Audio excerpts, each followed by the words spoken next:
essa mão é maldita. Você sabia disso, eu sabia disso, todo mundo no cinema sabia disso. Mesmo assim, a gente ficou surpreso quando o negócio deu errado. Mas se eu te dissesse que o filme avisou sobre cada detalhe do destino da Mia, desde o primeiro segundo, e a maioria das pessoas simplesmente não pegou. Nos próximos minutos eu vou te mostrar exatamente o que você perdeu em Fale Comigo. Prenúncios escondidos na paleta de cor, um detalhe de som que revela a identidade do espírito em cena, e um símbolo que aparece desde a abertura e só faz sentido no final do filme. Bora lá que eu vou te mostrar tudo isso. Aproveita e se inscreve no canal.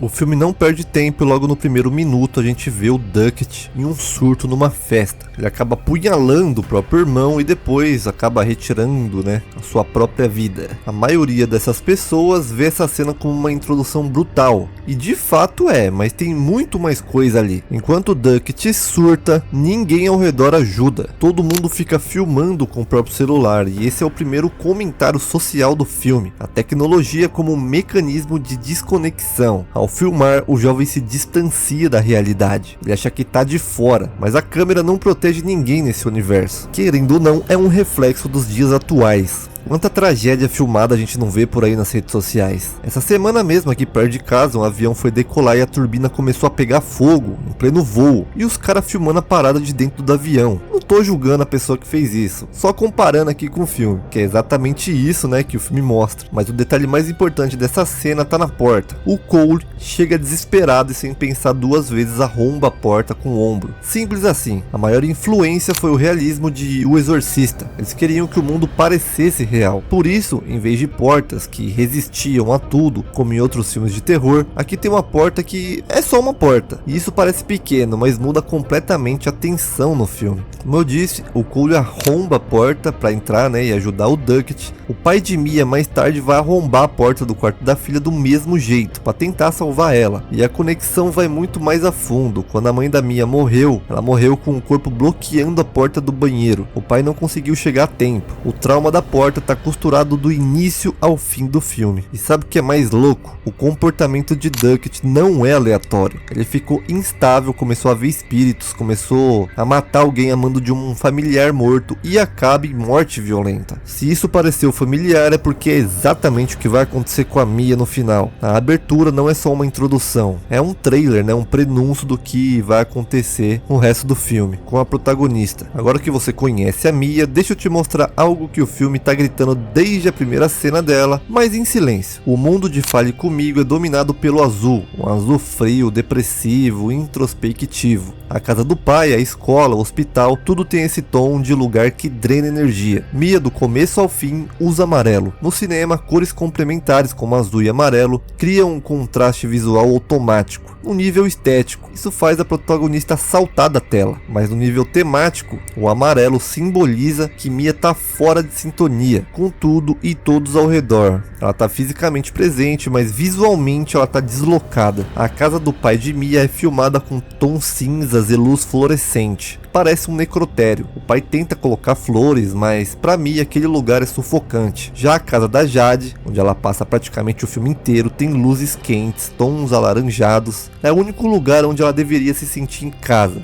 Deveria. O pai de Mia é filmado com frequência fora de foco ao fundo das cenas. O áudio da voz dele também aparece levemente abafado. Isso não é acidente da câmera ou algo do tipo. É uma escolha que representa visualmente a distância emocional entre eles. Ele tá ali, mas Mia simplesmente não enxerga ele. E preste atenção nos objetos amarelos. A vela do ritual é amarela, a tesoura que aparece em cena-chave é amarela. O amarelo tá ligado tanto a Mia quanto aos objetos da possessão. O filme tá literalmente te falando que ela só se sente em casa quando está lidando com o sobrenatural e não com os vivos.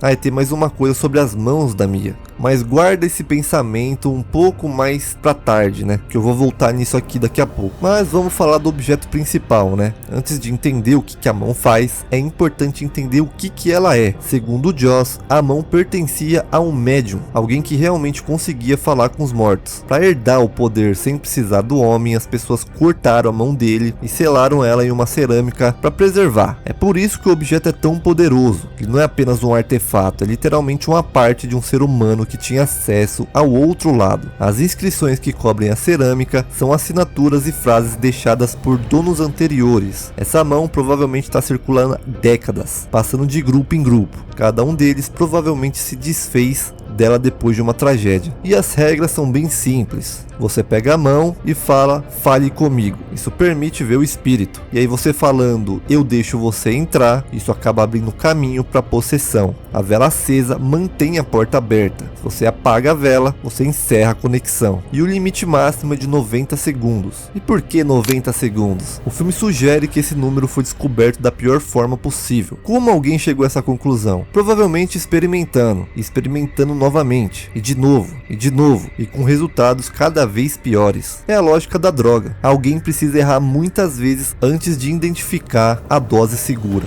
Outro detalhe é que a mão, ela é esquerda. Isso não é coincidência. Quando falamos de mão direita, a referência é sempre positiva. Meu braço direito, a mão direita de Deus, acordamos com o pé direito. Nunca se cumprimenta alguém com a mão esquerda. Em muitas culturas, isso é sinal de desrespeito ou falta de sinceridade. A escolha da mão esquerda como objeto do ritual é um sinal silencioso de que essa conexão é, na verdade, torta. E falando em conexão, o próprio título do filme, Fale Comigo, não é só um comando do ritual, é o grito de socorro da Mia. Ela está cercada de pessoas, mas ninguém de fato fala com ela sobre a dor que ela carrega. A mão é a única coisa que parece, entre aspas, ouvir ela. Quando a Mia usa a mão pela primeira vez, o filme filma aquilo de um jeito muito específico. A Mia, ela mesma, confirma isso logo depois. Ela diz que é viciante, que é incrível, e você sente o efeito junto com ela. E é aí que o filme te prende, porque em um momento você entende por que aquilo seria tão tentador. Os Filippo Brothers disseram em entrevista que a irresponsabilidade dos jovens no filme tem fundamento científico, o córtex pré-frontal, a parte do cérebro responsável pelo julgamento e controle de impulsos.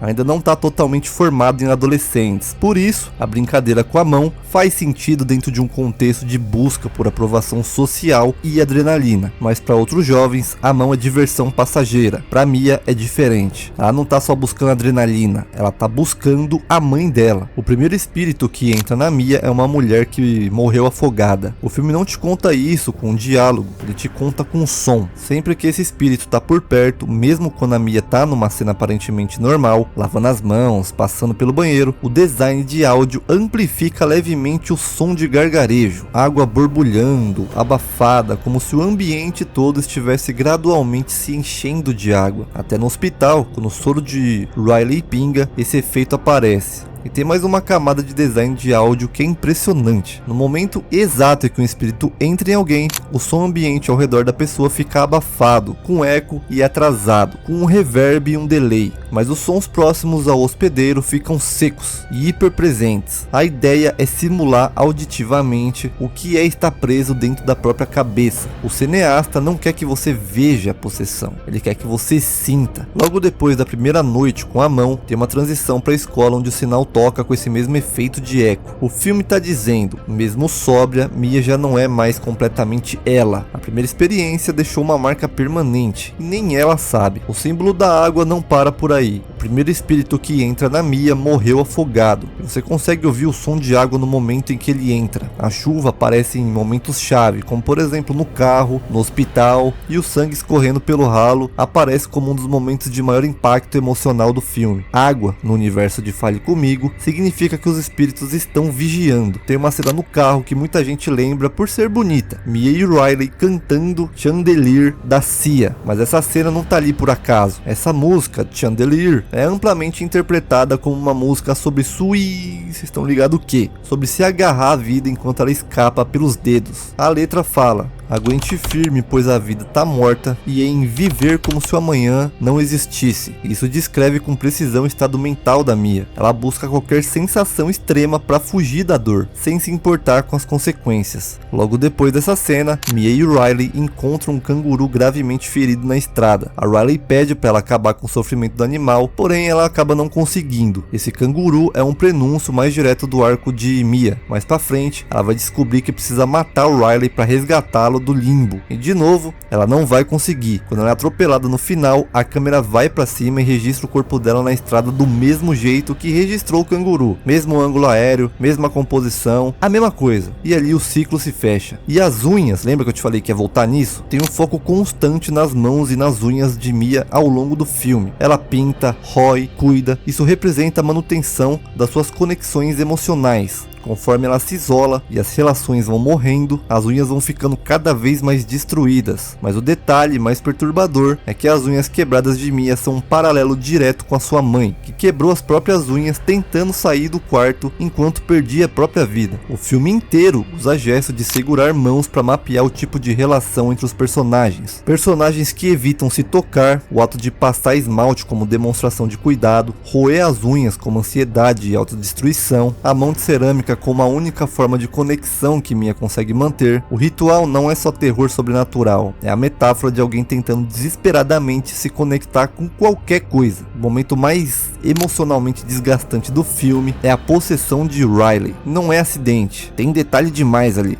Joe Bird, o ator que interpreta o Riley, precisou de um período de descanso antes e depois das filmagens da cena de possessão, para se recompor emocionalmente e fisicamente. O resultado na tela fala por si só, mas antes de chegar nessa cena tem um detalhe que passou despercebido para a maioria das pessoas. Quando a Mia usa a mão pela primeira vez na festa e aponta pro vazio dizendo "eles gostam de você" para Riley, esse não é só um comentário aleatório. O filme sugere que um espírito específico, possivelmente o líder da legião, escolheu o Riley naquele exato momento e ficou esperando atrás dele até que o garoto finalmente usasse a mão. O paralelo com a história bíblica da legião é direto. O homem possuído que se cortava com pedras, que vivia em cemitérios que ninguém conseguia deter, Riley se machucando no hospital, reflete exatamente esse comportamento. Uma entidade que quer destruir o hospedeiro para levar sua alma. E tem uma teoria sobre a possessão de Riley que eu preciso que você preste bastante atenção. Existe uma hipótese de que a mãe real de Mia, a Rhea, pode ter aparecido nos primeiros 50 segundos da possessão de Riley. O comportamento dele muda drasticamente aos primeiros 60 segundos, quando ele aperta a mão de Mia com força. Isso sugere que outra entidade atropelou o espírito da mãe para assumir o controle, usando aquela janela de vulnerabilidade. O que entra em Riley após isso não é mais a mãe de Mia, é a entidade que estava esperando por Riley desde o início. E agora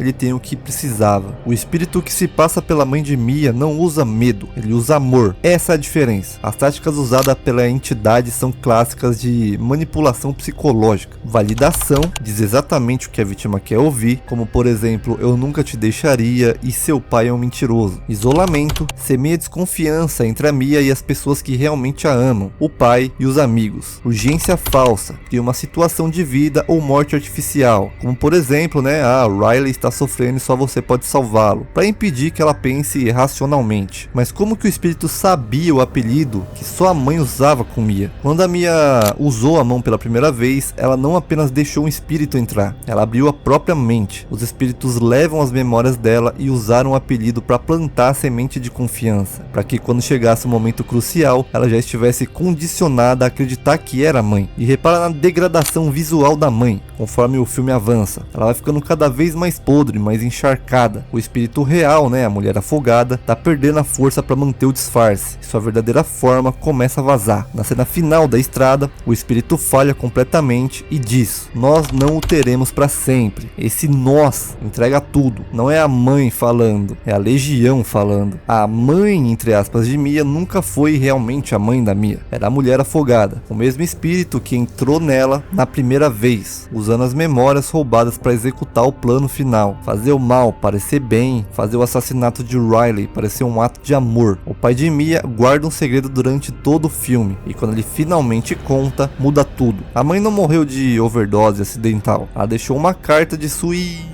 vocês estão ligados o quê? E o pai escondeu isso da Mia. Mia construiu toda uma narrativa onde a culpa pela morte da mãe era do pai. Era mais fácil culpá-lo do que aceitar que a mãe escolheu partir. Esse luto não processado, essa culpa mal direcionada é o que manteve vulnerabilidade durante o filme todo. Se os dois tivessem conversado honestamente desde o começo, se alguém tivesse de fato, falado com ela, ela poderia ter evitado tudo. E aí que você entende o título de verdade, Fale comigo não é só um comando do ritual, é o que a Mia precisava que alguém fizesse por ela. O pai não falou, os amigos não falaram, a única coisa que falou foi a mão e cobrou um preço, horrível. A cena em que o pai arromba a porta para salvar a Mia e acaba sendo esfaqueado é o espelho direto de quando a mãe morreu. Na época, ele não conseguiu arrombar a porta a tempo. Dessa vez, ele consegue chegar, mas o resultado não foi bom também, E então chegamos no final. Antes do acidente da Sul, a mãe de Jade pede desculpas a Mia e diz que ela não é uma pessoa ruim. Esse momento aqui é importante. Pela primeira vez no filme, alguém se conecta com a Mia de verdade. E é isso que coloca em condições para fazer uma escolha consciente. Existe um debate se a Jade empurrou a Mia ou se a Mia se jogou. O frame a frame sugere que a Jade a empurrou para salvar Riley. Ela não tinha como saber que Mia tinha mudado de ideia no último segundo, mas a leitura mais rica do filme é que a Mia escolheu. Ela finalmente entendeu a manipulação e se tornou o canguru,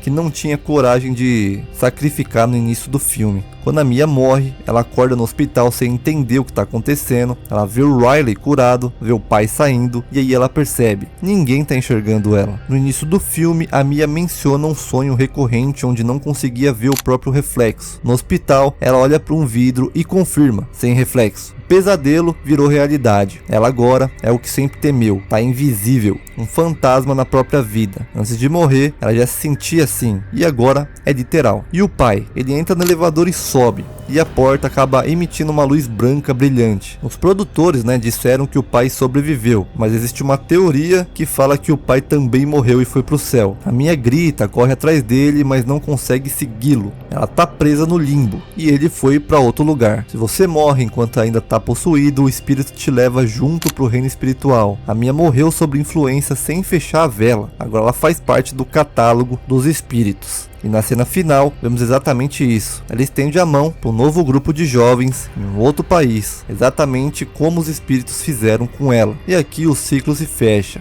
e a tragédia se perpetua. Fale Comigo é um filme de terror de possessão, mas no fundo é uma história sobre luto não processado, sobre solidão, sobre o que acontece quando ninguém de fato para conversar com você, até a pessoa fazer coisas que não deveria, A mão funciona como se fosse uma droga ou bebidas alcoólicas, que seja. A pessoa foi usar no luto e acabou tendo as consequências logo depois. Bom, esse foi o vídeo. Caso tenha gostado, tem algum detalhe que eu deixei passar, deixa nos comentários. Aproveita e se inscreve no canal e deixa um like. Muito obrigado e um beijo.